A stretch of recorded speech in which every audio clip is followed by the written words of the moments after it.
할렐루야. 우리 서로 인사하실까요? 잘 오셨습니다. 주의 이름으로 축복합니다. 우리 한 10여 년 전에는 몇 년 전인지 잘 모르겠는데 우리 교회 파킹lot 바로 앞에 큰 소나무가 있었어요. 근데 그 소나무에서 떨어지는 송진이 우리 차를 파킹해 놓은 그 앞에, 운전석 앞에 떨어진 일이 자꾸 생겨가지고 우리 당회에서 결정했습니다. 소나무를 자릅시다. 그래서 그때 제 기억으로 한 $2,000 냈을 거예요. $2,000 내서 소나무를 잘랐습니다. 그 소나무가 너무 크고 좋은 소나무였기 때문에 버리는 게 아깝잖아요. 그래서 이제 제가 아이디어를 내서 그 자를 때 아무렇게나 자르지 말고 적당한 크기로 잘라주세요. 그래서 그 잘라가지고 지금 파킹lot 앞에 화분 밑에 화분 다이로 화분대로 전부 다 놓은 게 그게 우리 소나무입니다. 근데 지금도 잘라낸 그루터기가 남아 있어요. 소나무를 완전히 잘라 버렸지만 밑에 그루터기가 남아 있는데 소나무는 한번 그렇게 자르면 더 이상 자라지는 않습니다. 근데 상수리 나무는 그루터기만 남아도 거기에 다시 싹이 나서 다시 새로운 나무가 형성이 됩니다.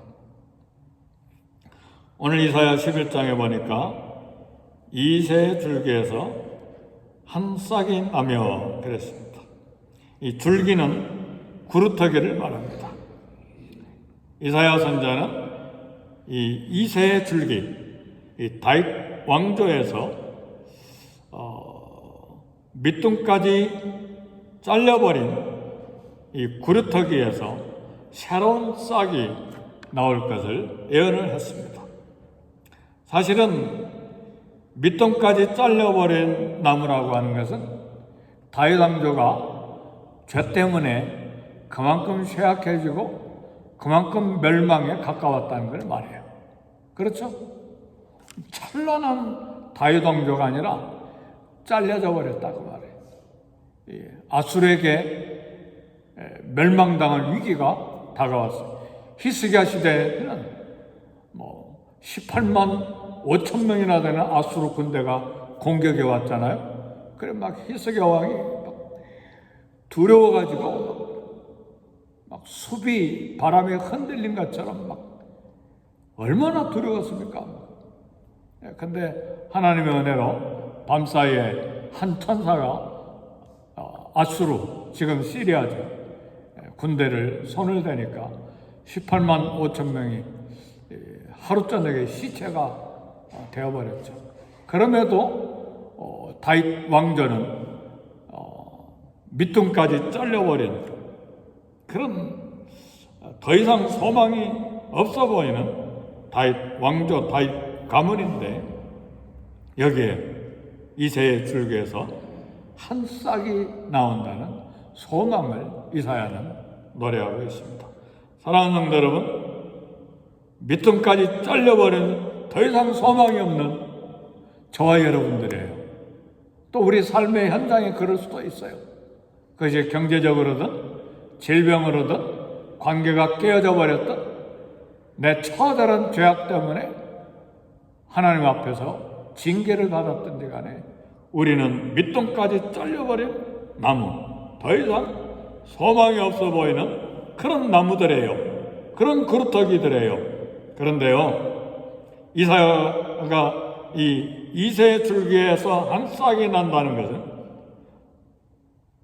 우리의 신앙도 가장 어렵고 가장 절망적으로 보일 수 있는 시간에 메시아가 오심을 예언한 것처럼 우리의 신앙생활도 이런 소망을 가질 수가 있습니다. 삶 때문에 고단하고 온몸이 노동으로 막 이 고통이 있고 온몸이 사방으로 아프고 상처가 있어도 힘들어도 완전히 절망하고 포기하고 싶은 그런 마음의 절망이 있을 때, 그때가 하나님을 바라기에 가장 좋은 때입니다. 아멘, 할렐루야. 이게 예수 그리스도를 믿는 사람들의 소망이에요. 왜요? 저와 여러분은 예수 그리스도 안에 있기 때문에 그래요.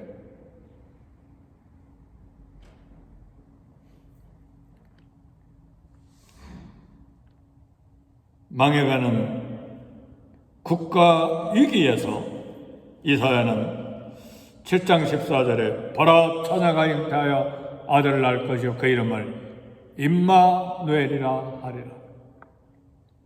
이사야 7장 14절은 너무나도 유명하고 너무나 우리에게 소망을 주는 구절이기 때문에 그냥 이사야 7장 14절 그럼 막 입에서 저절로 팍 나와야 돼요. 보라 처녀가 잉태하여 아들을 낳을 것이요 그 이름을 임마누엘이라 하리라. 그리고 그 예언대로 마침내 예수 그리스도가 이 땅에 오셨습니다. 이세 줄기에서 나오는 이 한 싹은 바로 메시아 예수 그리스도를 가르쳐 말하는데, 그 예수 그리스도가 메시아가 이 땅에 오실 때에 어떤 역사가 일어나느냐, 오늘 본문 이사야 11장에서 이제 이야기를 합니다. 이세 줄기에서 나온 한 싹에 여호와 영이 임하신다고 했어요. 여호와 영은 성령을 가르쳐 말합니다. 이 성령님은 지혜와 총명의 영이요 모략과 재능의 영이요 지식과 하나님을 경외하는 영입니다. 이런 성령으로 충만해져서 이 메시아는 하나님과의 관계를 즐거워해요. 여호와 경외하기를 즐거워한다고 그랬어요. 오늘 저와 여러분들에게도 성령의 충만함으로 하나님을 즐거워하기를 제 이름으로 축복합니다. 하나님을 즐거워하는 것이 세상에서 가장 큰 축복이고 강력한 힘이에요. 하나님에 대한 즐거움을 잃어버리면 이미 그런 신앙생활은 끝장났어요. 돈 때문에 즐거워합니까? 먹을 것 때문에 즐거워합니까? 오락 때문에 즐거워합니까? 그 인생은 이미 바닥이에요. 하나님 때문에 즐거워한다. 예수님 때문에 막 기쁨이 넘친다. 소망이 생긴다. 그 영혼은 생생하게 살아있어요. 그런 사람이 몇 사람만 교회 안에 있으면 교회는 부흥됩니다. 아멘입니까? 근데 이 여호와를 기뻐하고 즐거워하는 영이 사라져버렸기 때문에 큰 소리가 나는 거예요. 긴장이 생기는 거예요. 다툼이 생기는 거예요. 미움이 생기는 거예요. 우리 속일 수 없어요. 나는 직분이 이러고 몇십 년간 믿고 어림도 없어요. 여호와를 즐거워하는 영이 있느냐 없느냐는 다 알아요. 특별히 투시의 은사가 없어도 다 알아요. 처음 나온 사람도 다 알게 돼 있어요. 여호와의 영으로 충만해서 하나님을 즐거워하는 저와 여러분이 되기를 제 이름으로 축복합니다. 성령이 임할 때, 메시아 예수 그리스도가 오실 때에 여호와로 즐거워한다고 그랬어요. 3절에 보니까 그가 여호와를 경외함으로 즐거움을 삼을 것이며, 그 결과가 뭐냐? 눈에 보이는 대로 심판하지 않고 귀에 들리는 대로 판단하지 않는다고 그랬어요. 우리는 눈에 보이는 대로 평가하고 판단하고 비판하잖아요. 실제가 아닌데 그냥 소문만 듣고 그냥 비판만 듣고 고자질만 듣고 그냥 판단해버리잖아요. 그리고 온 교회에 퍼뜨려버리잖아요. 이게 얼마나 어리석은 일입니까? 그러나 여호와로 즐거워하는 사람은 절대로 이렇게 하지 않아요. 메시아가 그렇게 하지 않는다는 그 말이에요. 그래서 우리는 예수님께 우리의 인생을 맡길 수가 있어요. 아멘, 할렐루야. 메시아인 예수 그리스도께 우리의 모든 삶을 다 맡길 수가 있어요. 아무리 억울해도, 아무리 비난을 받아도, 아무리 모함을 받아도. 왜요? 우리 예수님은 보는 대로 듣는 대로 판단하지 않으시는 하나님이시기 때문에 할렐루야. 그래서 우리가 신앙생활을 하는 것입니다. 공의로 가난한 자를 심판하고 정직으로 세상에 겸손한 자를 판단하신다고 그랬어요. 이런 메시아가 오심으로 이루어질 이 세상은 어떤 세상인가? 6절부터 나옵니다. 그때 이리가 어린 양과 함께 살며 표범이 어린 염소와 함께 누우며 송아지와 어린 사자와 살찐 짐승이 함께 있어 어린아이에게 끌리며 암소와 곰이 함께 먹으며 그것들의 새끼가 함께 엎드리며 사자가 소처럼 풀을 먹을 것이며 젖먹는 아이가 독사의 구멍에서 장난하며 젖된 어린아이가 독사의 굴에 손을 넣을 것이라. 메시아가 이 땅에 오심으로 세상에 이루어질 평화의 나라를 지금 그림처럼 이야기하는 거예요. 원수의 관계가 회복된다는 말이에요. 이리와 표범과 사자와 곰이 양과 염소와 송아지와 어린아이와 평화를 누린다는 말이에요. 같이 뛰놀고. 하나님이 처음 천지를 창조할 때 사람도 짐승도 과일과 채소만 먹었어요. 그러나 죄가 들어왔을 때 짐승과 짐승이 서로 먹고 인간이 인간을 서로 먹는 육식하게 된 비참한 살육이 시작이 됐어요. 이게 죄악의 세상이에요. 곰이 암사와 함께 풀을 먹고 젖먹는 아이가 독사굴에서 장난하는 것은 더 이상 원수의 관계가, 저주의 관계가 다 풀린다는 말이에요. 미움과 증오와 욕심과 탐욕이 다 사라진다는 말이죠. 할렐루야. 예수님이 메시아로 이 땅에 오셔서 참 평화가 어떤 것인지를 부분적으로 보여주셨어요. 그래서 우리 예수님이 원수를 위해 목숨을 주신 거예요. 원수가 누구예요? 저와 여러분이었죠. 하나님과 원수된 관계였잖아요, 우리가. 그렇잖아요?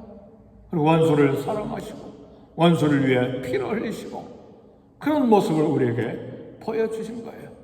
제자들 가운데도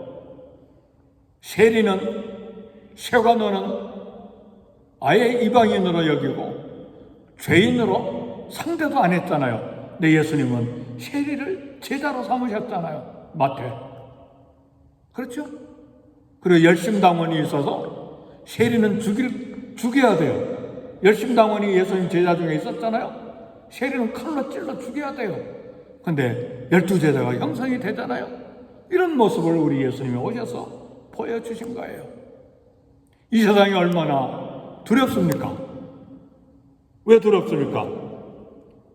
모두 다 두렵잖아요. 이리, 표범, 사자, 곰, 독사. 사랑하는 성도 여러분, 예수님을 믿습니까? 우리가 스스로 이웃에게 이리와 표범과 사자와 곰과 독사가 되어서는 안 됩니다. 우리는 이웃에게 양과 염소와 송아지와 어린아이가 되어야 합니다. 우리가 이런 사나운 짐승을 만날 수도 있고 반대로 우리가 이런 짐승이 될 수도 있어요. 동시에 우리가 양과 염소와 송아지와 어린아이가 될 수도 있고 이웃이 이처럼 양과 염소와 송아지와 어린아이로 우리에게 다가올 수가 있어요. 아멘, 할렐루야. 그리스도 안에서 이게 가능해요. 부분적으로 가능해요. 예수님이 메시아로 오셔서 참 평화, 참 하나님의 나라가 어떤 것인지를 우리에게 보여주셨습니다. 왜냐하면 11장 9절에 있는 말씀처럼 내 거룩한 산 모든 곳에서 해됨도 없고 상함도 없을 것이니 이는 물이 바다를 덮음같이 여호와를 아는 지식이 세상에 충만할 것임이니라.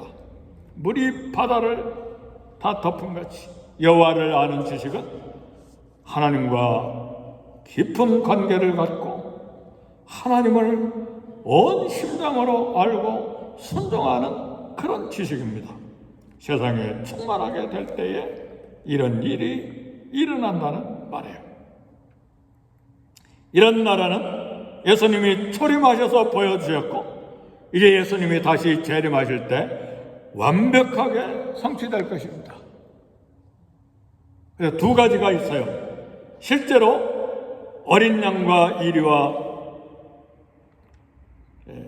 놀 수 있는 세상을 상상할 수가 있지만 영적으로 죄와 사망, 모든 위협과 두려움이 사라진 하나님의 나라를 이루게 될 것을 예언하는 말씀이기도 해요.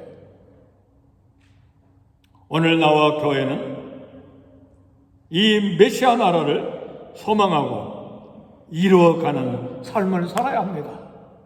사랑하는 여러분, 절대 우리 자신이 이리와 사자와 곰과 독사가 되서는 안 돼요. 양과 소와 어린아이가 되어야 합니다. 왜요? 예수 그리스도 안에 있기 때문에. 그걸 위해 우리 예수님이 이 땅에서 그 삶을 보여주시고 가시고 그 사명을 우리에게 주셨기 때문에. 그래서 교회는 깨어진 관계를 회복해야 합니다. 예수 그리스도를 믿습니까? 주님으로 고백합니까? 그러면 이와 같은 평화의 삶을 만들어 가야 합니다. 이 땅에 살아가는 동안에. 이 세상이 얼마나 두렵고 이 세상이 얼마나 공포스럽습니까? 이란과 미국을 보세요.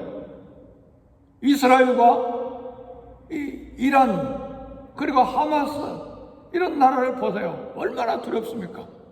남한과 북한도 핵을 만들고 미사일을 쏘고 두렵잖아요. 미국도 안전한 나라가 아니에요. 우리조차도 그 속에 뛰어들어서 이리와 사자와 곰과 독사가 돼서 그런 삶을 만들어가서는 안 돼요. 적어도 예수 그리스도를 믿는 우리는 이상적인 나라, 우리 예수님이 보여주시고 앞으로 재림하셔서 완성해 주실 나라를 만들어가는 일에 쓰임을 받아야 돼요. 먼저 하나님과 관계를 회복하고 다음으로 사람과 사람의 관계를 만들어 가야 합니다. 표범이 어린 염소와 함께 눕고 잠먹는 아이가 독사 구멍에 손을 넣고 장난하는 그런 나라를 꿈꿔야 돼요. 짧게 사는 7, 80년의 생애지만 그런 삶을 살고 그런 발자국을 우리 교회에 남기기를 바라요. 무엇으로 우리가 존경을 받습니까? 돈으로? 직분으로? 세상의 명예로? 우리는 하나도 없어요. 무엇으로? 예수 그리스도를 따라가는 발자국으로 존경과 사랑과 그리고 기억에 남는 성도의 삶을 살아야 합니다. 지금은 두려워요. 왜요? 이리와 표범과 곰과 사자와 독사 모두가 무서워요. 그러나 우리 교회는 이런 위험과 무서움이 없는 곳이어야 돼요. 근데 때때로 무서워요. 왜요? 얼굴 보면 반갑고 기쁘고 커피 한잔 나누자고 이야기해야 되는데 겁이 덜컥 나요. 왜요? 이리와 곰과 사자와 독사가 있기 때문에 그래요. 누가? 세상 사람이 아니잖아요. 우리 예수 그리스도를 믿는 사람이 그런 존재로 살아가기 때문에 그렇다 그 말이에요. 하나님의 집 교회는 이런 해와 상함을 없애야 합니다. 그러려면 하나님을 아는 지식이 물이 바다를 덮음같이 여호와를 아는 지식이 나에게 온 세상에 가득해야 합니다. 이 땅에서 이 삶을 이루어가고 마침내 예수님이 재림하실 때 영원한 나라에서 이런 안식과 행복과 기쁨을 누리는 그런 복이 저와 여러분에게 있기를 제 이름으로 축복합니다. 기도하겠습니다. 기도하실 때 교회를 위해 먼저 기도하시고 가정과 자녀를 위해 기도하시고 미국과 고국 한국을 위해 기도하시고 전쟁터를 위해 기도하시고 우리 선교사님들을 위해 기도하시고 우리 하나님과 나와의 관계를 위해 함께 기도하겠습니다.